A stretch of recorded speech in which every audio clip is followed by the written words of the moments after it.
Episode 4 में हमने देखा कि मंकी और रैट पर बहुत सारे बर्ड्स अटैक कर देते हैं, जिससे बचने के लिए दोनों टनल से बाहर निकल जाते हैं और उसी वक्त वहाँ रैबिट भी आ जाता है। अगर आपने पिछले एपिसोड्स को नहीं देखा है तो इस वीडियो के डिस्क्रिप्शन में उसका लिंक दिया गया है, जहाँ जाकर आप उस वीडियोस को देख सकते हैं। हमें एक रूम में रेफरी के साथ अलग अलग देश के बहुत सारे VIPs दिखाए जाते हैं। जूनी ताइसन एक प्रॉक्सी वार है जो हर 12 साल में करवाया जाता है और जिसमें हर देश बैटिंग करता है और इस बैटिंग को जीतने वाला पूरी दुनिया पर कंट्रोल करता है। रिप्रेजेंटेटिव्स को लगता है कि रैबिट, ऑक्स और मंकी ही इन सब में सबसे अच्छे हैं क्योंकि वो उनके फेवरेट हैं। पर क्या ये सही है, ये तो हम आगे देखेंगे। और सारे रिप्रेजेंटेटिव अपने बेस्ट को प्लेस कर देते हैं। एक कमरे में हमें सीप दिखाया जाता है जो कि वहाँ गेम में आगे बढ़ने की प्लानिंग कर रहा होता है। उसे पता है कि ऑक्स, रैबिट और मंकी इस गेम में स्ट्रॉन्गेस्ट हैं, इसलिए उसका चांस तभी बनेगा जब वो इन तीनों को साथ में लड़वा दे। दूसरी तरफ मंकी और रैबिट की फाइट शुरू हो जाती है, जहाँ रैबिट बहुत ही अजीब तरीके से लड़ रहा होता है।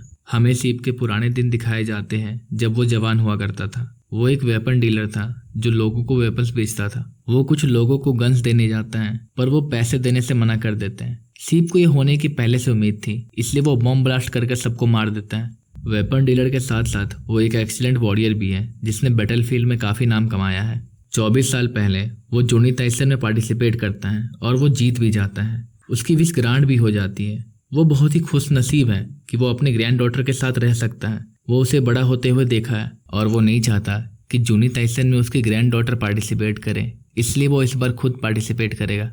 अगले सीन में हमें दिखाया जाता है कि मंकी और रैबिट की लड़ाई हो रही है और उसी वक्त सारे बर्ड्स टनल से निकलकर मंकी पर अटैक कर देते हैं। सीप डायमंड जूल को देखकर समझ गया था कि ये डेंजरस है और इसीलिए उसने उसे नहीं निगला। उसके पास इन सब वॉरियर से काफी ज्यादा नॉलेज है और शायद वो इस नॉलेज का यूज करके इस गेम को जीत भी सकता है। दूसरी तरफ हमें ऑक्स और हॉर्स की लड़ाई दिखाई जाती है। ऑक्स के बैक टू बैक अटैक करने से हॉर्स अपने आप को कमजोर समझने लगा है और वो ऑक्स से बहुत ज्यादा डर चुका है। हॉर्स समझ जाता है कि वो ऑक्स से नहीं जीत सकता, इसलिए वो उसे चकमा देके वहां से भाग जाता है। ऑक्स ने सीप के हाइडआउट को खोज लिया और वो वहां चला गया, पर उसी वक्त वहां एक बॉम्ब ब्लास्ट हो गया। सीप समझ गया था कि ऑक्स उसे खोज लेगा, इसलिए ये प्लान उसने पहले ही बना लिया था और वो सही वक्त में वहां से निकल गया। ये बॉम्ब ब्लास्ट ऑक्स को मार तो नहीं सकता, पर शायद वो उसे धीरे कर देगा। दूसरी तरफ मंकी हजारों बर्ड से लड़ रही है और ये देखकर रैबिट बहुत ही अजीब तरीके से मुस्कुरा रहा है। रैट स्नेक की बॉडी से बच रहा है जो कि अब एक ज़ॉम्बी बन चुका है। उसके सेंस बहुत ज्यादा स्ट्रांग है। वो छोटी छोटी वाइब्रेशंस को फील कर सकता है। मरने के बाद भी वो बहुत खतरनाक है।